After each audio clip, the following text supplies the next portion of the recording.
Bismillahirrahmanirrahim. Assalamualaikum warahmatullahi wabarakatuh.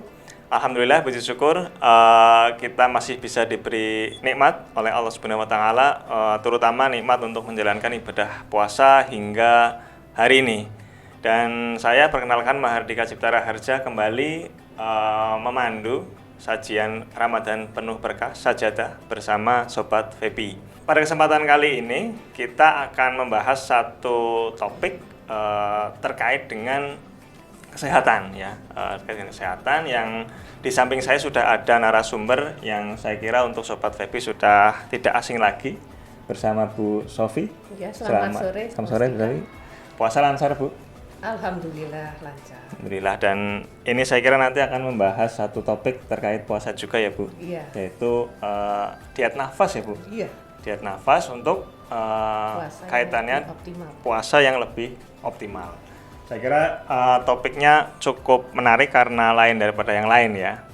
Oke, sebelum kita masuk ke pembahasan atau ngobrol yang lebih jauh, jangan lupa pada Sobat Febi sekalian untuk subscribe, kemudian like dan juga komen ya di akun YouTube Febi biar lebih ramai, lebih viral dan memotivasi kami untuk bisa membuat kreasi yang lebih menarik lagi.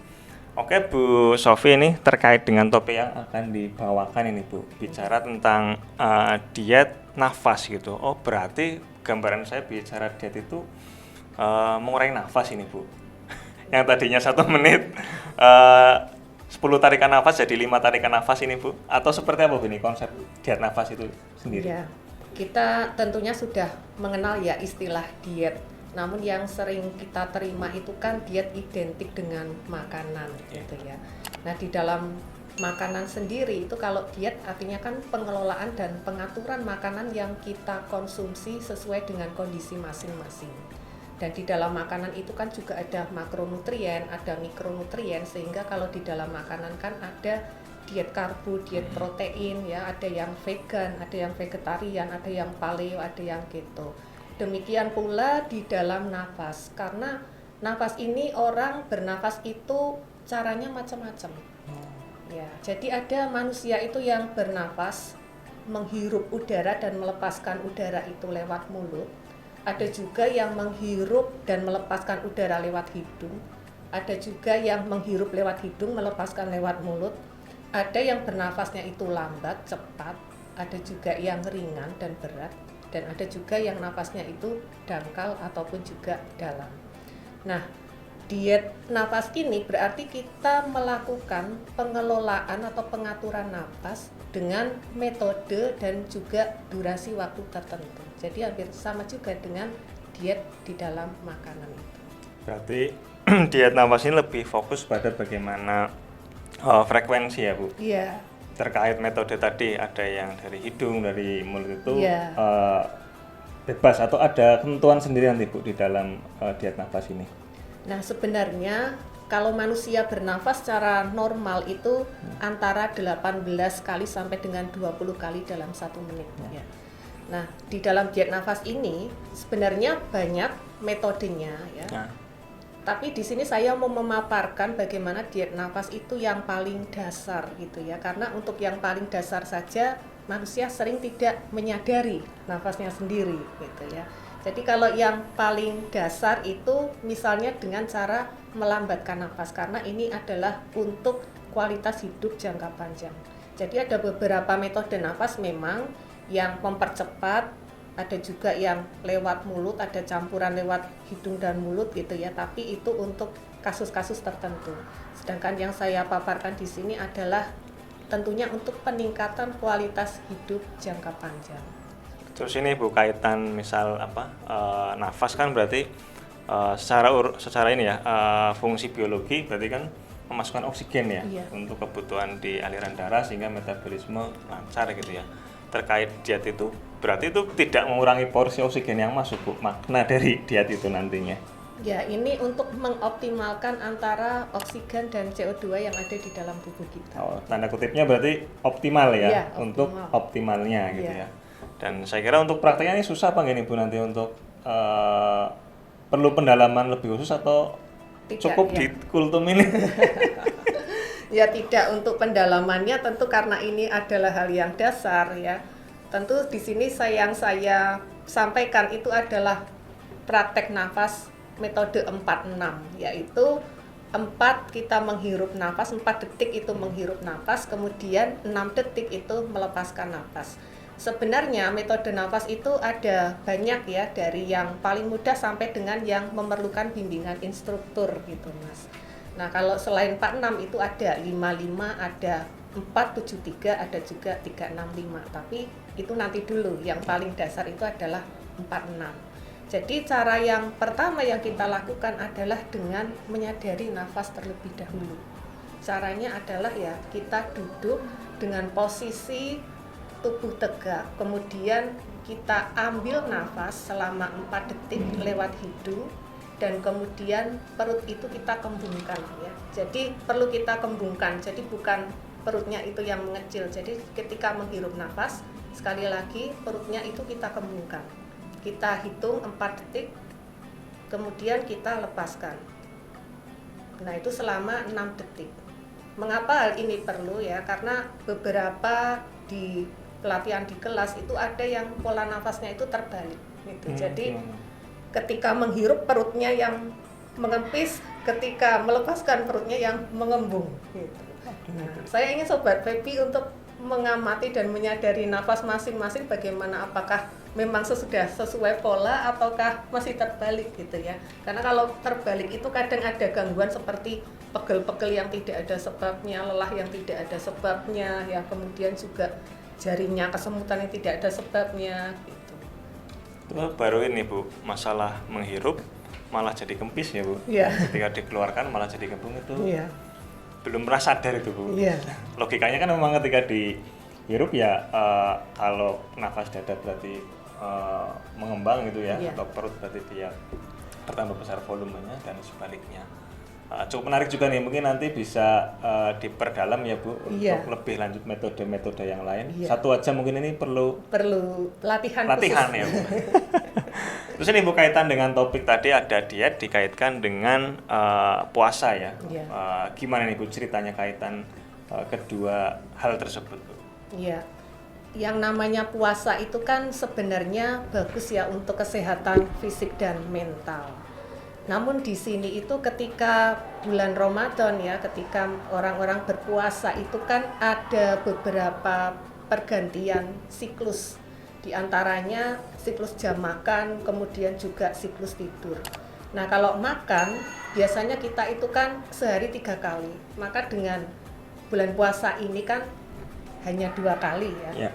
Kemudian juga tidur, itu kita jadi berkurang karena yang hari-hari biasa kita jam 9 sudah tidur. Ini bulan puasa itu kita sholat tarawih. Nah sholat tarawih ada yang jam 8 malam sudah selesai. Ada juga yang jam 9 baru selesai. Nah selesai nanti masih dilanjut tadarus kan, jadi jamnya itu jam tidurnya mundur gitu ya. Sementara ketika kita sahur, kita bangun lebih awal dari biasanya. Nah dari perubahan siklus ini kadang itu ada semacam gangguan ya, misalnya ketika siang hari itu lapar ya, kita menahan lapar itu ya, kita kan perutnya kosong gitu. Kecenderungannya orang ketika perutnya kosong di siang hari banyak aktivitas, kemudian juga cuacanya tidak mendukung gitu ya, panas misalnya, itu kan ada rasa yang tidak enak gitu ya, seperti mual, kemudian kembung ya, kerucuk-kerucuk, mudah tersinggung ya, sensitif. Seperti itu juga untuk termasuk ini yang nggak? Ngantuk termasuk nggak? Ya kada kalanya ya. Jadi kalau ngantuk itu barangkali multidimensi. Menarik sekali tadi Bu. Selanjutnya ini Bu, terkait dengan manfaat Bu dari kita melakukan pengolahan napas ya, diet nafas ini ketika puasa itu sebenarnya ada manfaat-manfaat apa ini Bu? Bisa diceritakan Ibu? Iya. Yang pertama ya, karena di sini kita kan pengelolaan napas itu tadi belum saya sebutkan di awal, yaitu lewat hidung ya. Jadi nafas 4-6 itu lewat hidung, menghirup udara lewat hidung, dua-duanya ya? Lewat hidung ya. Ya, kemudian dengan bernafas lewat hidung ini ya, maka akan meningkatkan level energi kita. Mengapa? Kalau menafas lewat hidung kan kadar NO atau nitric oxide yang ada di dalam tubuh kita itu meningkat gitu ya. jadinya ini yang akan membuat energi kita selama puasa itu menjadi terjaga, walaupun barangkali energi kita di bulan puasa itu tidak seoptimal atau semaksimal ketika di hari-hari biasa. Gitu. Kemudian yang kedua ya Mas ya, untuk diet napas ini adalah menjaga supaya tubuh kita terhidrasi, kadar air terjaga. Karena kalau kita itu bernafas lewat mulut dengan cepat dan berat itu akan ada kecenderungan mengurangi kadar air di dalam tubuh kita. Nah, dengan bernafas lewat hidung yang kita latih dengan metode 4-6 ini, maka kadar air itu terjaga dan kita tidak mudah haus. Gitu. Kemudian yang ketiga, manfaat dari diet nafas ini adalah menjaga supaya ketika kita berbuka puasa dan juga sahur itu tidak ada rasa craving itu ingin makan terus gitu. Ya, ingin makan terus. Jadi ketika sebelum makan kita bisa lakukan latihan pernafasan metode 4-6 ini selama 5 menit ya sebelum makan. Dengan begitu kita akan mudah merasa cukup untuk makan. Jadi tidak ingin rakus itu ya, makan yang berlebihan gitu. Nah, dengan demikian kan kalau kita makan secukupnya maka kita juga perlu belanja secukupnya juga gitu ya. Dan tentu tidak perlu menghamburkan banyak uang untuk memborong jajanan. Jadi enggak itu ya, perlu pagi baru keluar rumah lihat orang jualan beli siang, lihat orang jualan beli sampai sore juga beli. Alhasil tarawih sudah kenyang, nggak habis ya. Ngantuk nggak jadi ibadah malah. Oke. Ada lagi buat itu cukup ya? Ada lagi? Ada lagi. Yang utamanya adalah bisa menahan lapar ketika siang hari. Ya, karena dengan diet nafas ini kan memaksimalkan penyerapan nutrisi ya. Jadi kita ketika siang hari itu karena nutrisinya terserap secara maksimal, kita tidak mudah lapar. Jadi kalau kita itu ketika puasa kok di tengah hari ada suara kerucuk-kerucuk kemudian mual ya, kemudian kok lapar, langsung aja segera berlatih nafas paling tidak itu 5 menit untuk metode 4-6 ini. Ya, dan untuk jangka panjang kalau kita itu latihan pengelolaan napas ini, tubuh kita juga jadi lebih sensitif dan selektif terhadap makanan. Jadi kecenderungannya kita akan memilih makanan yang memang cocok untuk tubuh kita. Gitu. Kan karena selama ini kalau kita itu makan ya atau diet diminta oleh orang lain, coba kamu kurangi minyak, coba kamu kurangi gula, itu kan ada rasa ya seperti ingin defensif gitu ya, ingin menghindar gitu. Kenapa sih kok diatur-atur segala seperti itu? Tetapi dengan pelatihan pengelolaan nafas ini nanti tubuh kita akan lebih selektif, jadi kita lebih enak gitu, untuk memilih makanan yang cocok untuk kita, tubuh kita seperti itu. Kemudian mengurangi reaktif ya. Jadi kadang itu kalau kita perut kosong itu kan sensitif dan tersinggung. Nah, padahal di bulan puasa ini kita diminta untuk menahan hawa nafsu, walaupun di luar puasa pun juga gitu. Sama.